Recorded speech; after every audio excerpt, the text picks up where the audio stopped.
ನಮಸ್ಕಾರ ವೀಕ್ಷಕರೇ, ಶ್ರೀಗರಿ ವಾರ್ತೆಗರಿಗೆ ಸ್ವಾಗತ. ನಾನು ನಿಮ್ಮ ಗ್ರಹೇಶ್ವರ ಗಾರ್ಡಿಗೇಂದ್ರ.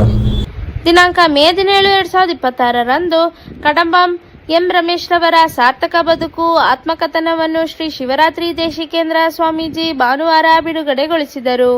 ಯದುವೀರ್ ಕೃಷ್ಣದತ್ತ ಚಾಮರಾಜ ಒಡೆಯರ್, ಎಸ್.ಎ. ರಾಮದಾಸ್ ಕಾರ್ಯಕ್ರಮದಲ್ಲಿ ಮಾಜಿ ಮೇಯರ್ ಎಚ್.ಎಸ್. ಶ್ರೀಕಂಠಯ್ಯ, ಕರೂರ್ ವೈಶ್ಯ ಬ್ಯಾಂಕ್ ಲಿಮಿಟೆಡ್ನ ನಿರ್ದೇಶಕ ಎಂ.ವಿ. ಶ್ರೀನಿವಾಸ ಮೂರ್ತಿ, ಬೆಳಗಾವಿಯ ರಿಟಾ ಕೃತಿಯ ಕರ್ತೃ, ಕಡಂಬಸ್ ಗ್ರೂಪ್ ಅಧ್ಯಕ್ಷ ಕಡಂಬಂ ಎಂ ರಮೇಶ್, ಪುತ್ರರಾದ ಕಡಂಬಂ ಸಂದೇಶ್, ಶ್ರೇಯಸ್ ಕಡಂಬಸ್, ಪುತ್ರಿಯರಾದ ನೇಹಾ, ದಿವ್ಯಾ ಕಡಂಬಸ್ ಮತ್ತಿತರರು ಉಪಸ್ಥಿತರಿದ್ದರು. ಸ್ಥಳ ವಿಜಯನಗರದ Jagannath centre for arts and cultural ಸಭಾಂಗಣದಲ್ಲಿ ನಡೆಯಿತು. ಇವತ್ತಿನ ದಿನ ಬಹಳ ಸಂತೋಷ, ಬಹಳ ಆನಂದ ಪಡುವಂಥ ದಿನ. ನಾವು ಮೈಸೂರಿನವರಾಗಿ ಇಲ್ಲಿಂದ ನಾನು ನಮ್ಮ ಬ್ಯಾಂಗ್ಳೂರಿಗೆ, ಅಂದರೆ ಬ್ಯಾಂಗ್ಳೂರಿಗೆ ಹೋಗಾದ್ಮೇಲೆ ನಾವೊಂದು ಮಾನಸಿಕ ಅಸ್ವಸ್ಥ ಕೇಂದ್ರದ ಒಂದು ಕೇಂದ್ರ ಶುರು ಮಾಡಿದ್ವು. ನಾವು ಬಂದಾಗ ಈ 33 ವರ್ಷದಲ್ಲಿ ಭಾಳ ಚೆನ್ನಾಗಿ ಲಕ್ಷಾಂತರ ಜನಕ್ಕೆ ನಮ್ಮದು ಸರ್ವೀಸು ಕೊಡೋ ಥರ ಆಗಿದೆ. ಸಾವಿರಾರು ಜನ ನಮ್ಮಿಂದ ಹೋಗಿರೋರೆಲ್ಲ ಭಾಳ ಚೆನ್ನಾಗಿ ಕ್ಲಿಯರಾಗಿ ಅವರವರ ಸೇವೆಗೆ ಅವರು ಕೆಲಸ ಮಾಡ್ತಾ ಇದ್ದ ಜಾಗಕ್ಕೆ ಅವರು ವಾಪಸ್ ಹೋಗಿದ್ದಾರೆ.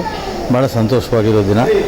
ಇವತ್ತು 500ಕ್ಕೂ ಹೆಚ್ಚು ಜನ ಮೈಸೂರಿನವರು ಬಂದು ಈ ನಮ್ಮ ಸಾರ್ಥಕ ಬದುಕು ಅಂತ ಒಂದು ಬುಕ್ಕು ರಿಲೀಸ್ ಮಾಡೋ ಟೈಮ್ಗೆ ಎಲ್ಲರೂ ಬಂದರು. ಇವತ್ತು ಭಾಳ ಸಂತೋಷ ಆಗ್ತಾಯಿದೆ. ನಮ್ಮ ಎಲ್ಲ ಮೈಸೂರಿನ ನಮ್ಮ ಹಳೆಯ ಸ್ನೇಹಿತರು, ನಮ್ಮ ನೆಂಟರು, ನಮ್ಮ ಕಡಬಂಸು ಮನ್ನಾರ್ಸ್ ಫ್ಯಾಮಿಲಿಯವರು ಎಲ್ಲ ಬಂದಿರೋದು ಭಾಳ ಸಂತೋಷ ಆಯಿತು. ಇಲ್ಲ, ಸದ್ಯ ಏನು ಪ್ರೋಗ್ರಾಮ್ ಅನ್ನೋದೇನು ಇರೋದಿಲ್ಲ ನಮ್ಮದು. ಇವಾಗ ಮುಖ್ಯವಾಗಿ ಇಲ್ಲಿ ಏನು ಸಂಸ್ಥೆ ಬಂದಿದೆಯೋ ನಮ್ಮದು, ಈಗ ಒಂದು ಹಾಸ್ಪಿಟ್ಲ್ ಇದೆ, ಮುಂದೆ ಇನ್ನೂ ನಮ್ಮದು ಇಲ್ಲಿ ಫಿಸಿಯೋತತ್ವ ಅಂತ ನಮ್ಮ ಇನ್ನೊಂದು ಕನೆಕ್ಟಿಂಗ್ ಇದೆಲ್ಲ ಫಿಸಿಯೋತತ್ವ ಅಂತ ಇದೆ, ನಮ್ಮದು ಡಯಾಗ್ನೋಸ್ಟಿಕ್ಸ್ ಅಂತ ಇದೆ. ಇವೆಲ್ಲನೂ ಮೈಸೂರಲ್ಲಿ ತರಬೇಕು ಅನ್ನೋದು ಒಂದು ಆಸೆ ಇದೆ ನಮ್ಮದು. Thank you. Thank you. I am Ramesh, Kadabam Ramesh ಅಂತ. That clearly shows who he is and what he is. Mangaru, you keep talking proudly about your children. I think today there's a role reversal. Today I am going to proudly talk about you. Don't get this chance often, but I would say I'm a very, very proud daughter-in-law. Proud to be a part of the family, proud to be a part of Kadabam's group. Iವ್ರು ಹೆಂಗೆ ಅಂತಂದ್ರೆ, I think all of us in the room are very well aware of it. It's very little that he wants.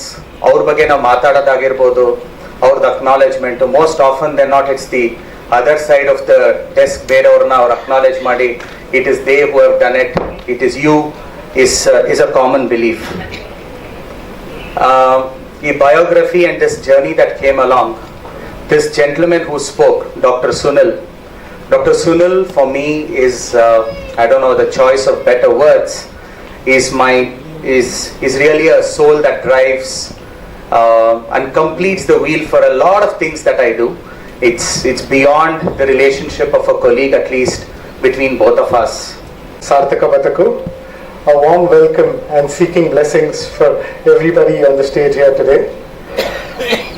Looking around this room, I see many friends, family, and many people who've been part of different stages of his life, and that has built.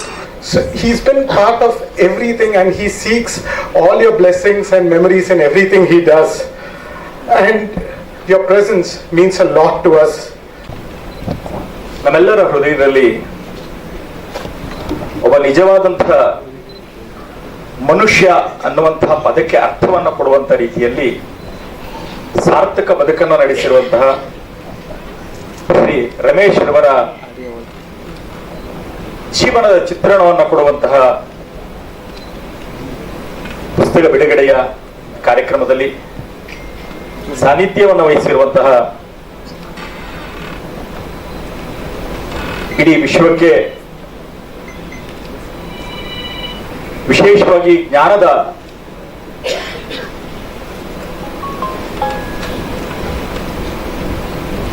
ದಾನವನ್ನು ಕೊಡ್ತಾ ಇರುವಂತಹ, ಅನ್ನದಾನ, ಜ್ಞಾನದ ದಾನ, ಇದರ ಜೊತೆಗೆ ಸಾಮರಸ್ಯದ ದಾನವನ್ನು ನೀಡ್ತಾ ಇರುವಂತಹ ನಮ್ಮೆಲ್ಲರ ಹೃದಯದಲ್ಲಿ ಧರ್ಮದ ಪ್ರವೃತ್ತಿಯನ್ನ ಬೆಳೆಸುವಂತಹ ಒಂದು ಕಾರ್ಯವನ್ನ ಮಾಡ್ತಾ ಇರುವಂತಹ ಶ್ರೀ ಶ್ರೀ ದೇಶಿಕೇಂದ್ರ ಮಹಾಸ್ವಾಮಿಗಳವರ ಪಾದಾರವಿಂದಗಳಲ್ಲಿ ನಮಸ್ಕಾರಗಳನ್ನು ಸಲ್ಲಿಸ್ತಾ, ಮೈಸೂರು ಅಂದ ತಕ್ಷಣದಲ್ಲೇ ನಾವು ಯದುವೀರವ್ರನ್ನ ನೋಡುವಾಗ ಲೋಕಸಭಾ ಸದಸ್ಯರಂತ ಯಾವತ್ತೂ ಕೂಡ ನನ್ನ ಹೃದಯ ನೋಡಿಲ್ಲ. ಅವರ ಗೆಲುವಿನ ದಿವಸ ಹೋದಾಗ್ಲೂ ಕೂಡ ನಾನು ಕಂಡದ್ದು ಮೈಸೂರಿನ ಸಂಸ್ಥಾನ ಇಡೀ ವಿಶ್ವಕ್ಕೆ ಎಲ್ಲದರಲ್ಲೂ ಮಾದರಿಯಾಗಿ ನಾಲ್ವಡಿ ಕೃಷ್ಣರಾಜ ಒಡೆಯರವರ ಒಂದು ದೂರದೃಷ್ಟಿಯ ಪ್ರತೀಕವಾಗಿ ಅವ್ರನ್ನ ನೋಡ್ತಾ ಇದ್ದೇವೆ. ಇವತ್ತು ಅವರು ನೀಡಿರುವಂತಹ ಒಂದು ಕೊಡುಗೆ ಇಡೀ ವಿಶ್ವದಲ್ಲಿ ಒಂದು ಮಾದರಿ. ಅಂಥವರು ಈ ಕಾರ್ಯಕ್ರಮದಲ್ಲಿ ಇರುವಂತಹದ್ದು ಬಹಳ ಸಂತೋಷ, ಅರ್ಥಪೂರ್ಣವಾಗಿದೆ ಅಂತ ನಾನು ಅನ್ಕೋತಾ ಇದ್ದೇನೆ. ನಾನು ಮೂಲತಃ ಮೈಸೂರಿನ ಡಿ ಬನ್ಮಯ್ಯ ಪ್ರೌಢಶಾಲೆಯ ದೈಹಿಕ ಶಿಕ್ಷಣ ಶಿಕ್ಷಕ. ನನ್ನ ಮತ್ತು ನಮ್ಮ ಕಡಬಂ ರಮೇಶ್ ಅವರ ಬಾಂಧವ್ಯ ಅಲ್ಲಿಂದ ಪ್ರಾರಂಭವಾಗಿದ್ದು.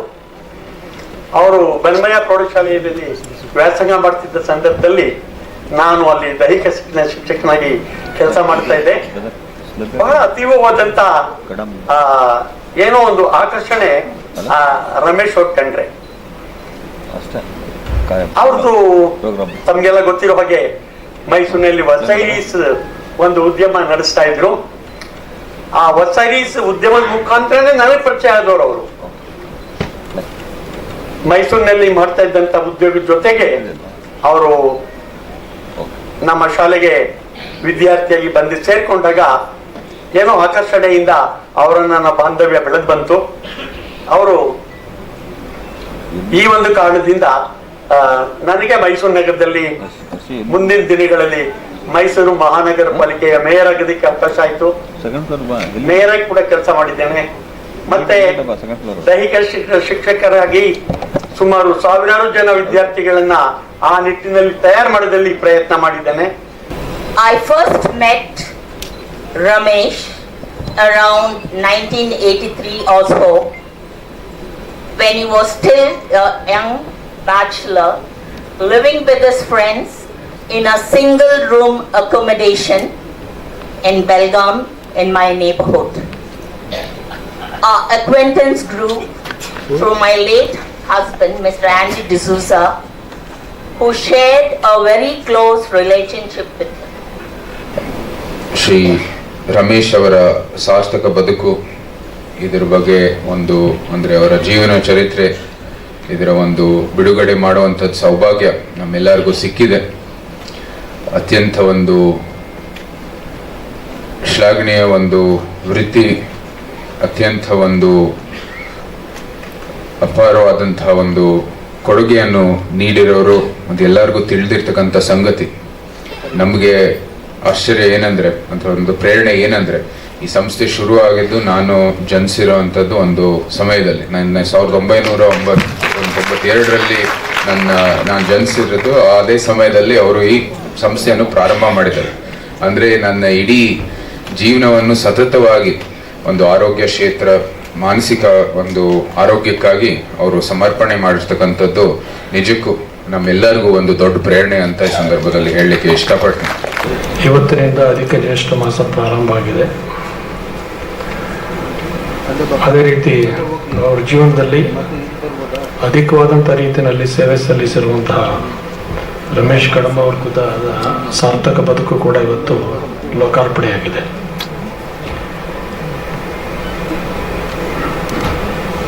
ಅಂತಹ ಸಾರ್ಥಕವಾದಂತಹ ಬದುಕನ್ನು ನಡೆಸಿರುವಂಥ ಕಾರಣಕ್ಕಾಗಿ ಅರ್ಥಪೂರ್ಣಕವಾಗಿ ಆ ಶೀರ್ಷಿಕೆಯಲ್ಲಿ ಸಚಿತ್ರವಾದ ವಿವರಗಳನ್ನು ಒಳಗೊಂಡಂತಹ ಬೃಹತ್ತಾದ ಕೃತಿ ಲೋಕಾರ್ಪಣೆಯಾಗಿದೆ.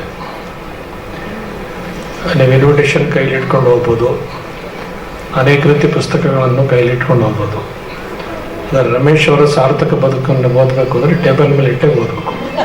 ಅಷ್ಟು ಬೃಹತ್ ಗಾತ್ರದ ಸಚಿತ್ರವಾದ ಕೃತಿ ಇವತ್ತು ಬಿಡುಗಡೆಯಾಗಿದೆ. ಅಂತಹ ಬದುಕನ್ನು ನಡೆಸಿದ್ದಾರೆ. ಶ್ರೀಕಂಠಯ್ಯನವರಿಗೆ ಸ್ಮರಣಿಕೆ ಕೊಡ್ಲಿಕ್ಕೆ ಮುಂಚೆ ರಾಮದಾಸ್ ಹೇಳಿದ್ರು, ಅವರು ಜ್ಞಾತಿಗೆ ಸನ್ಮಾನ ಮಾಡ್ತಾ ಇದೆ ಅಂತೇಳಿ. ವಿದ್ಯಾರ್ಥಿ ಆಗಿದ್ದಾಗ ಬಹಳ ಒಡೆದ ಮೇಷ್ಟ್ರು ಅಂತ ಕೊಟ್ಟಿದ್ದಾರೆ ಅಂತೇಳಿ. ಅದನ್ನು ರಮೇಶ್ ಅವರೇ ಹೇಳಿದ್ರು. ನಮ್ಮ ಮೇಷ್ಟ್ರಾಗಿದ್ದರು. ಶಾಲಾ ದಿವಸಗಳಲ್ಲಿ ದಿವಸ ಬೆಳಗ್ಗೆ ಬಂದರೆ ಹೊಡಿಸ್ಕೋತಿದ್ದವನೇ ನಾನು. ಬಹುಶಃ ಶ್ರೀಕಂಠಯ್ಯನವ್ರ ಹತ್ರ ಹೆಚ್ಚು ಹೊಡೆದೇ ತಿಂದಿರೋನು ಯಾರು ಅಂದರೆ ಇದೇ ರಮೇಶ್ ಅಂತ ಹೇಳಿದ್ರು.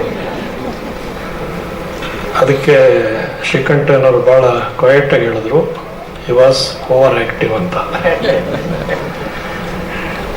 ಅವತ್ತು ಹೊಡಿಲಿಕ್ಕೆ ಅವಕಾಶ ಇತ್ತು.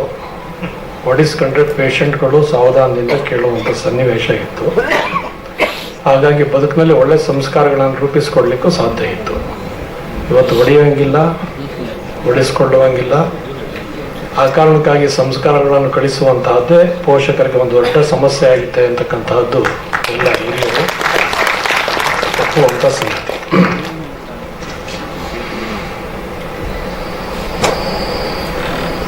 ಅಂತ ಒಂದು ಸುಶಿಕ್ಷಿತರಾಗಿ ಬೆಳೆದಂಥವರು ರಮೇಶ್ ಅವರು ಬಹಳ ಸುಖದ ಸುಪ್ಪತ್ತಿಗೆಯಲ್ಲಿ ಬೆಳೆದಂಥವರಲ್ಲ. ಇಲ್ಲಿ ರೀತಾ ಅವರು ಹೇಳಿದಾಗೆ ಬದುಕಿನ ವಿವಿಧ ಮಜಲುಗಳಲ್ಲಿ ಬಂದಂಥದ್ದನ್ನೆಲ್ಲ ಸವಾಲುಗಳನ್ನು ಧೈರ್ಯದಿಂದ ಸ್ವೀಕರಿಸಿ ಅದನ್ನು ಯಶಸ್ವಿಯಾಗಿ ಮುನ್ನಡೆಸುವಂಥ ಕಾರಣಕ್ಕಾಗಿ ಇವತ್ತು ಇಷ್ಟು ದೊಡ್ಡದಾಗಿ ಬೆಳೀಲಿಕ್ಕೆ ಸಾಧ್ಯ ಆಗಿದೆ.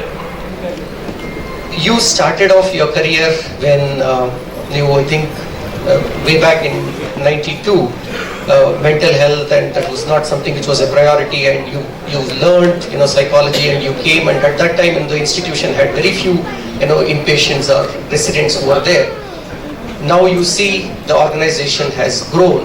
What was that that you saw in Mr. Ramesh, or what is it that that was there which made you feel that this is the place for me, and if you could share influence of Mr. Ramesh on your life and on your career, it would be wonderful to know about him as a person. Namaskara. To actually answer your question in 2-3 minutes is very difficult, because it's about 33 years of my association with Mr. Ramesh and Mrs. Sudha and Kadabam's family. So ಆಗ ಒಂದು ಅವರು ಸಂಸ್ಥೆ ಶುರು ಮಾಡಬೇಕಾದ್ರೆ it was something new to me, and it was something new to Kadabams also. So I did not come with any experience or any expertise. So ನಾನು ಕಲ್ತಿದ್ದೆಲ್ಲ ಕಡಬಮ್ಸಿಂದ ಮತ್ತು ರಮೇಶ್ ಅವರ ಗೈಡೆನ್ಸಿಂದ. ಸೊ ಈ ಒಂದು 33 years has been a wonderful journey to me. ಆಗ ಒಂದು vision ಅವ್ರಿಗಿದ್ದಿದ್ದು, ಮಾನಸಿಕ ತೊಂದರೆ ಇರೋ ಪೇಷಂಟ್ಸ್ಗೆ ಒಂದು ಒಳ್ಳೆ ಸರ್ವಿಸ್ ಕೊಡಬೇಕು, ಅವ್ರಿಗೆ ಒಂದು ರಿಕವರಿ ಆಗೋಕ್ಕೆ ಒಂದು ಒಳ್ಳೆ ಆಂಬಿಯನ್ಸ್ ಕೊಡಬೇಕು, ಫ್ಯಾಮಿಲಿಗೆ ಒಂದು ಸಪೋರ್ಟ್ ಆಗಿರಬೇಕು, ಮತ್ತು ಕಡಬಮ್ಸ್ ಒಂದು ಒಳ್ಳೆ ಹೆಸರು ಮಾಡಬೇಕು ಅಂತ. ಮತ್ತೆ ಮುಂದಿನ ವಾರ್ತೆಗರಿಯಲ್ಲಿ ಭೇಟಿಯಾಗೋಣ. ಶ್ರೀಗರಿ, ನಿಮ್ಮ ಮನದಾಳದ ಗರಿ. ನಮಸ್ಕಾರ.